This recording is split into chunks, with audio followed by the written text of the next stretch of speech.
ಶ್ರೀ ಗುರುಭ್ಯೋ ನಮಃ. ಎಲ್ಲರಿಗೂ ನಮಸ್ಕಾರ. ಜ್ಯೋತಿಷ್ಯ ಜಾಗೃತಿ ಕಾರ್ಯಕ್ರಮಕ್ಕೆ ನಿಮ್ಮೆಲ್ಲರಿಗೂ ಆತ್ಮೀಯ ಸ್ವಾಗತ. ನಾನು ಜೋಶೀಸ್ ಆಸ್ಟ್ರೋಸ್ಕೋಪ್ ಇಂದ ಪವನ್ ಜೋಶಿ. ಮುಖ್ಯ ವಿಷಯ ಇವತ್ತಿನ ಕಾರ್ಯಕ್ರಮದ್ದು ಮಂಗಳ ದೋಷ, ಕುಜ ದೋಷ, ಭೌಮ ದೋಷ. ಅಂದರೆ ಜಾತಕದಲ್ಲಿ ಮಂಗಳ ದೋಷ ಆದ, ಹಂಗದ ಹಿಂಗದ ಅಂತ ಬಹಳ ಜನ ಏನ್ ಮಾತಾಡ್ತಾ ಇರ್ತಾರ. ಮಂಗಳ ದೋಷ ಇದ್ರೆ ಮದ್ವಿ ಮಾಡಬಾರದು, ಮಂಗಳ ದೋಷ ಇದ್ರೆ ಹಂಗ ಹೆಣ್ ಕೊಡಬಾರದು, ಗಂಡು ತಗೋಬಾರದು ಅಂತ ಅನೇಕ ವಿಷಯಗಳನ್ನ ನಾವು ನಮ್ಮ ಜೀವನದಲ್ಲಿ ಸಮಾಜದಲ್ಲಿ ನೋಡ್ತಾ ಬಂದಿದ್ದೇವೆ. ಹಾಗಾದ್ರೆ ಏನಿದು ಮಂಗಳ ದೋಷ? ಮಂಗಳ ಅಷ್ಟು ಕೆಟ್ಟೇನವ? ಅಷ್ಟು ತೊಂದರೆ ಮಾಡ್ತಾನೇನು ವಿವಾಹಕ್ಕ, ವೈವಾಹಿಕ ಜೀವನಕ್ಕ? ಅದು ಖರೆ ಏನು? ಜ್ಯೋತಿಷ್ ಶಾಸ್ತ್ರದಲ್ಲಿ ದೈವಜ್ಞರಾಗಲಿ, ನಮ್ಮ ಹಿರಿಯರಾಗಲಿ, ಅಥವಾ ನಮ್ಮ ಭಾರತೀಯ ಪರಂಪರಾಗತವಾಗಿ ಕೆಲವು ಈ ಆಚಾರ ವಿಚಾರದಲ್ಲಿ ಏನ್ ಹೇಳ್ತಾರ, ಜಾತಕದಲ್ಲಿ ಮಂಗಳ ದೋಷ ಇದ್ರೆ ಮದ್ವಿ ಮಾಡ್ಕೋಬೇಡ್ರಿ, ನಾಳೆ ಗಂಡ ಸಾಯ್ತಾನ, ಹೆಂಡತಿ ಜಾತಕದಾಗಿದ್ರ ಗಂಡ ಸಾಯ್ತಾನ, ಗಂಡನ ಜಾತಕ ಹೆಂಡತಿ ಸಾಯ್ತಾಳ, ಅಂದ್ರ ಬೇಗನೆ ಅವ್ರ ದಾಂಪತ್ಯ ಜೀವನ ಮುಗಿದು ಹೋಗ್ತದ. ಹಿಂಗ ಏನೇನೋ ಅಪವಾದಗಳು ಈ ಕುಜ ದೋಷಕ್ಕವ. ಆಮೇಲೆ ಕುಜ ದೋಷ ಜ್ಯೋತಿಷ್ ಶಾಸ್ತ್ರದಲ್ಲಿ ಎಲ್ಲಿ ಬಂದದ? ಈ ಮಂಗಳ ದೋಷ ಜ್ಯೋತಿಷ್ ಶಾಸ್ತ್ರದಲ್ಲಿ ಎಲ್ಲಿ ಬರ್ದಾರಪ್ಪ? ಇದನ್ನ ತಿಳ್ಕೋಬೇಕು, ಓದಬೇಕು ಅಂದ್ರ ಇವತ್ತು ನಾನು ಆ ವಿಷಯಕ್ಕೆ ಸ್ಪಷ್ಟನೆಯನ್ನ ಕೊಡ್ತಾ ಇದ್ದೇನೆ. ಕೇವಲ ಹಿಂಗ್ ಸ್ಪಷ್ಟವಾಗಿ ಮಂಗಳ ದೋಷ ಅಂತ ಹೇಳಿ ಅದರ ಬಗ್ಗೆ ಅನಾದಿ ಕಾಲದಿಂದ ಯಾವ ಗ್ರಂಥಗಳಲ್ಲಿಲ್ಲ.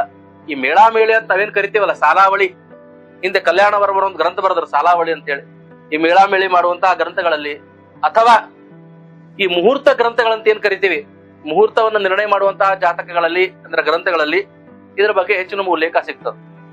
ನಿಮಗ ವರಾಹ ಮಿಹಿರಾಚಾರ್ಯರು ಬರೆದಂತಹ ಬೃಹತ್ ಜಾತಕಕ್ಕೆ ಹೋರಾಶಾಸ್ತ್ರ, ಮಂತ್ರೇಶ್ವರರಂತಹ ಬರೆದಂತಹ ಫಲದೀಪಿಕಾ, ಇದರಲ್ಲೂ ಕೂಡ ಮಂಗಳನ ದುಸ್ವಭಾವದ ಬಗ್ಗೆ, ಮಂಗಳ ಅನ್ನುವ ಗ್ರಹದ ಉಗ್ರತೆಯ ಬಗ್ಗೆ, ಅವನು ಯಾವ ಯಾವ ಮನೆಯಲ್ಲಿದ್ರೆ ಏನ್ ಕೆಟ್ಟನ್ನ ಮಾಡ್ತಾನ ಅನ್ನೋದ್ರ ಬಗ್ಗೆ ವಿವರಣೆ ಇದೆ. ಅದನ್ನ ಈ ಮದುವೆ ಮಾಡುವ ಸಮಯದಲ್ಲಿ ಈ ರೀತಿ ಹೊಂದಾಣಿಕೆಯನ್ನ ಮಾಡಿಕೊಂಡು ಮಂಗಳ ದೋಷ ಅಂತ ಒಂದು ರಚನೆ ಮಾಡಿದ್ದಾರೆ. ಏನಿದು ಮಂಗಳ ದೋಷ ಅಂದ್ರೆ ನಮ್ಗ ಜ್ಯೋತಿಷ್ ಶಾಸ್ತ್ರದ ತಿಳಿದು ಬರ್ತದೆ. ಒಂದೊಂದು ಗ್ರಹಗಳಿಗೆ ಒಂದೊಂದು ಸ್ವಭಾವ ಇರ್ತದೆ.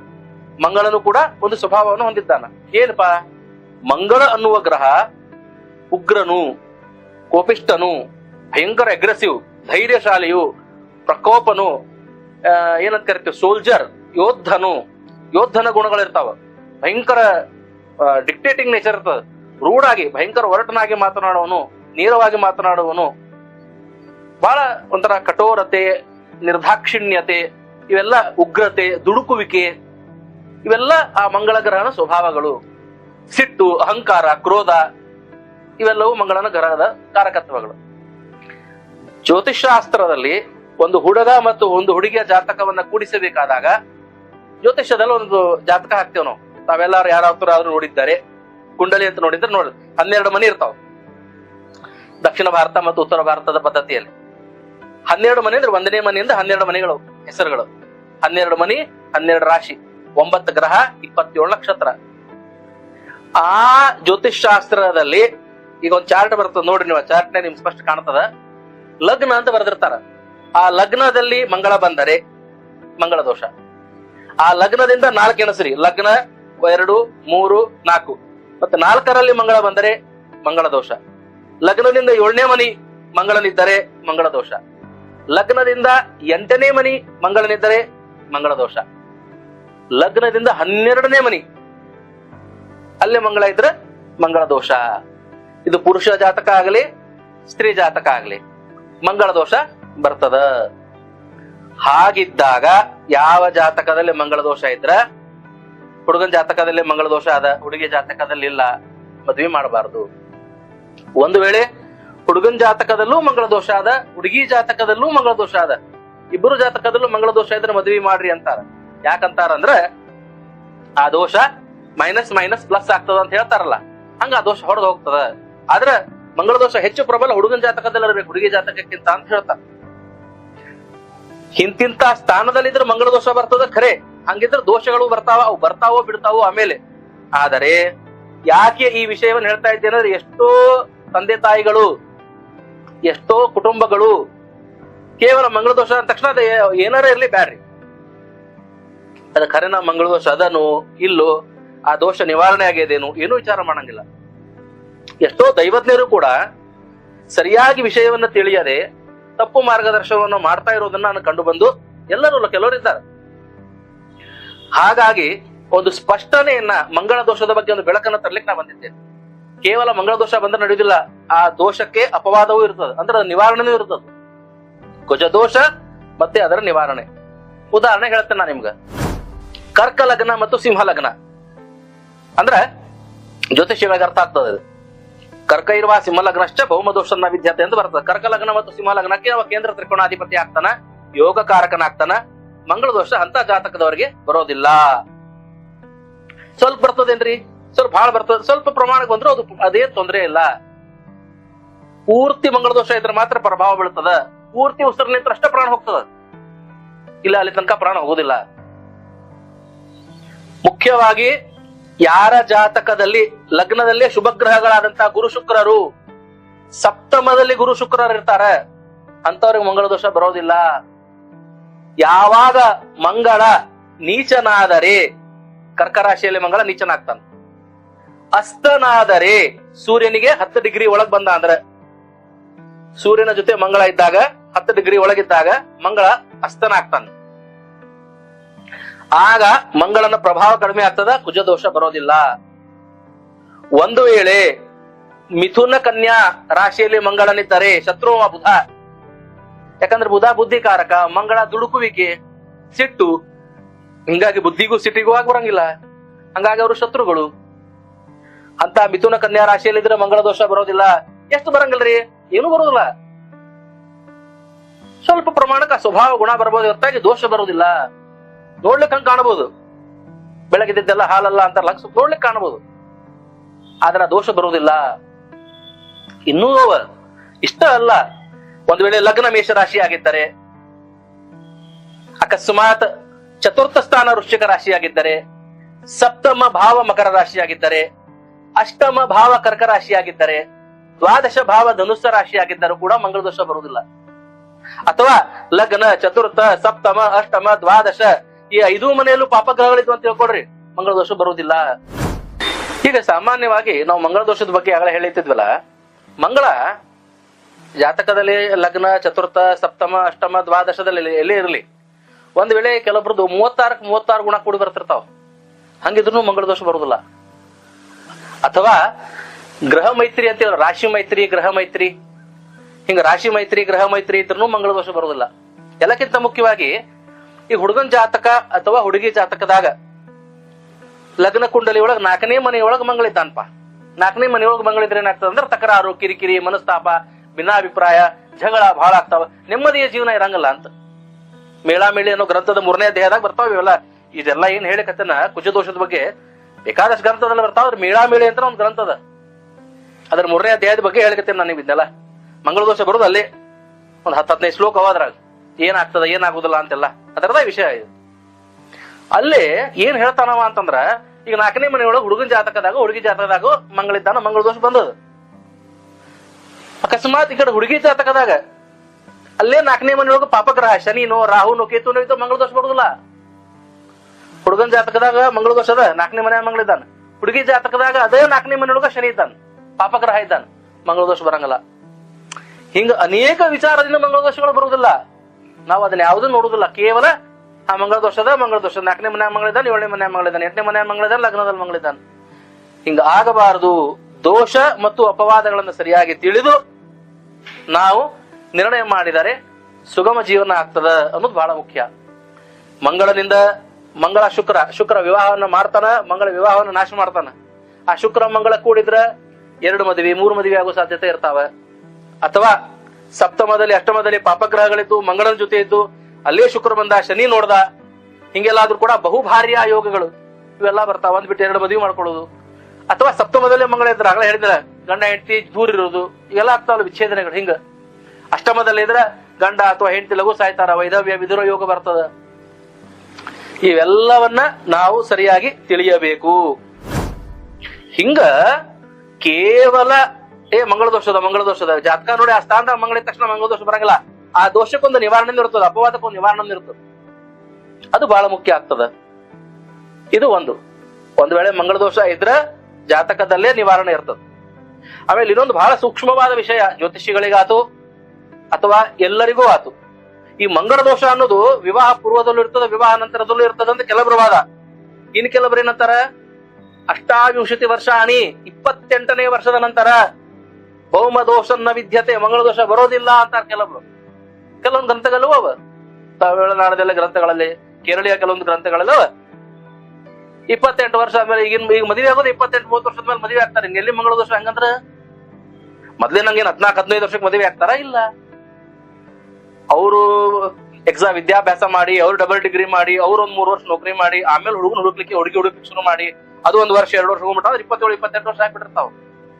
ಮತ್ತೆ ಎಲ್ಲಿ ಮಂಗಳ ದೋಷ? ಮತ್ತೆ ಯಾಕೆ ಹೊಡೆದಾಡ್ತಾರ ಗಂಡ ಹೆಂಡತಿ? ಯಾಕೆ ಬೇರೆ ಆಗ್ಲಿಕತ್ತಾರ? ಮತ್ತೆ ಯಾವ ದೋಷದಿಂದ ಆಗ್ಲಿಕತ್ತಾರ ಹೆಂಗಂದ್ರ?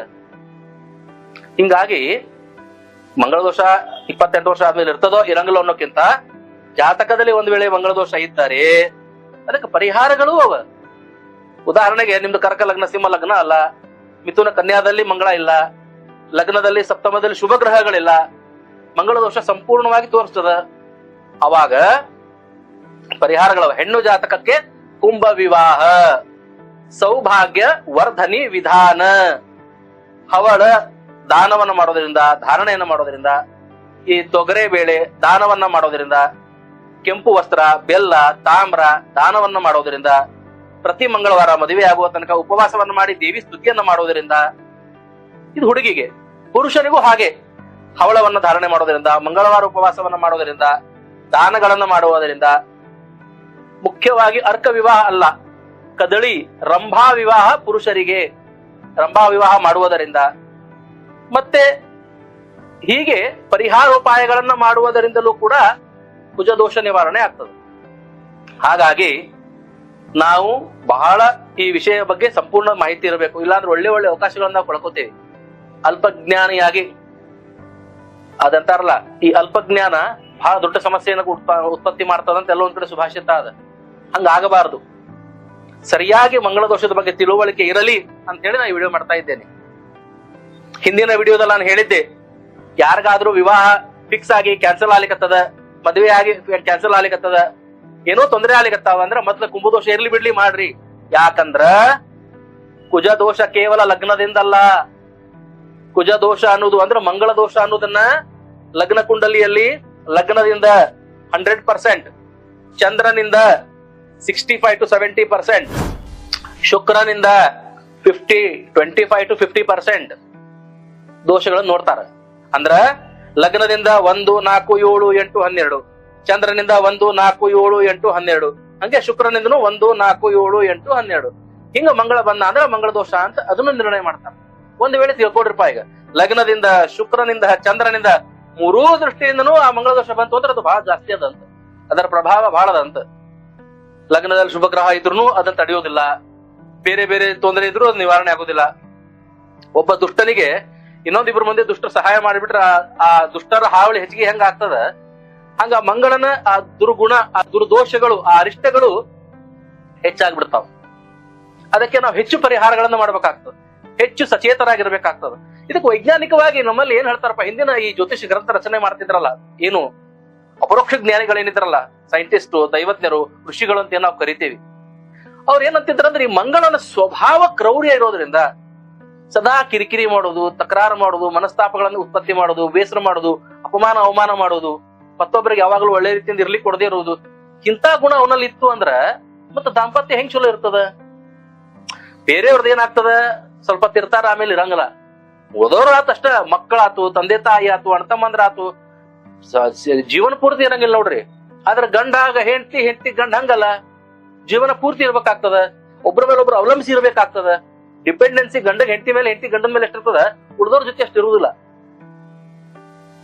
ಹಾಗಾಗಿ ಮಂಗಳನ ಸ್ವಭಾವದಿಂದ ದಾಂಪತ್ಯ ಜೀವನ ಹಾಳಾಗ್ತದ, ಡೈವರ್ಸ್ ಆಗ್ತಾವ, ಮನಸ್ತಾಪಗಳಾಗ್ತಾವ. ಮಂಗಳ ದೋಷಿದ್ರೆ ಗಂಡ ಹೆಂಡತಿ ಬೇರೆ ಬೇರೆ ಇರ್ತಾರ, ಅಥವಾ ವಿವಾಹದಲ್ಲಿ ವೈಧವ್ಯ ಯೋಗ, ವಿಧುರ ಯೋಗಗಳು ಬರ್ತಾವ.